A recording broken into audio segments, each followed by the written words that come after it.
when I was 18. It was something that I was looking at when I was in sixth form. We had a visit come round, a careers visit from the Royal Navy, and they mentioned the Royal Marines Band. So as a pianist, I had to do everything from jazz, classical, orchestra, wind band, just rock band, whatever it could be, any ensemble you can think of. So our 15 weeks basic training is getting us ready to fulfil our secondary role. So we go on to the hospital ship and we supplement the staff there, and then equally we can go and get deployed with Commando Brigade and provide the support roles in that sense. And so then you kind of start your music training, and as you go through that you get measured for your full ceremonials. I'm almost a grown-up now. I'm almost there. I'm almost at the point where I get to go out and wear this uniform in public and represent the Royal Marines Band Service and the military.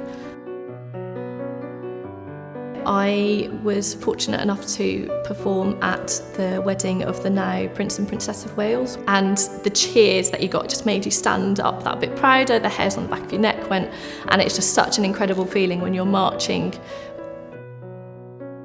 As part of my progression, I got selected to do the junior command course, and unfortunately on the junior command course, through one of the exercises, I managed to injure my hip.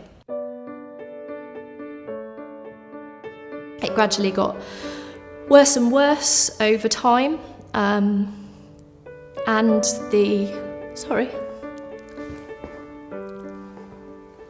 the day that I'd struggled at work, I'd gone home and spent the afternoon on my kitchen floor. Not particularly able to cope, looking at the kitchen knives going, is that the way out? So a few months later, I went for surgery. What was supposed to be a routine surgery ended up lasting several hours, and I came out to find out that they'd had to reshape all the bones, that I'd torn the cartilage, a distinct portion of my hip joint, and that a lot of the bone was almost crumbling away underneath it all.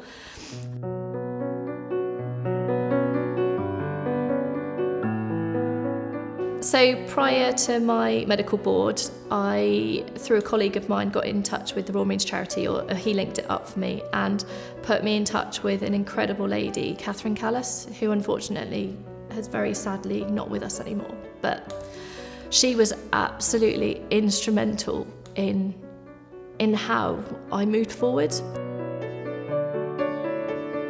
So she sat down and she took me through my career, everything I'd done in my career, all of the skills that I'd learned, all of the courses that I'd done, all of the different roles that I'd played, so not only as a musician, but as a treasurer, as a corporal, as a leading engagements, whatever that could be, and she broke everything down.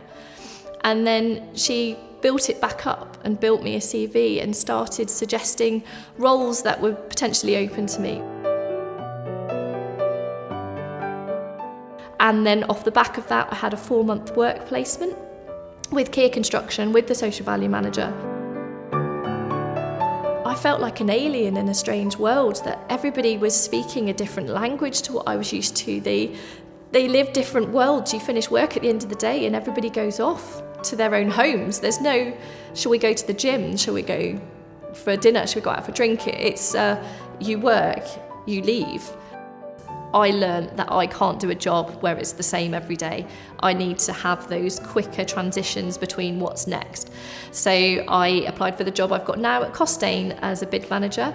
I've got this incredible opportunity in a company where I feel inclusive. I'm on the steering committee of the Services and Service Families Network, so that I can hopefully give something back to other people who might be going through something similar to me. And the thing that I have now is, when I look towards my future, I will always look back, because I know that that future will never have happened without the Royal Marines Charity, without Catherine providing that support when I was in the dark place mentally and physically. But all it took was that one person to believe in me at the time that I needed it, to hold my hand, to help me through. And it just goes to show that one person can change your life, and how that person comes into your life can vary. But I was fortunate enough that the Royal Marines Charity were able to put the person who was able to change my life in my life when I most needed it. And, sorry.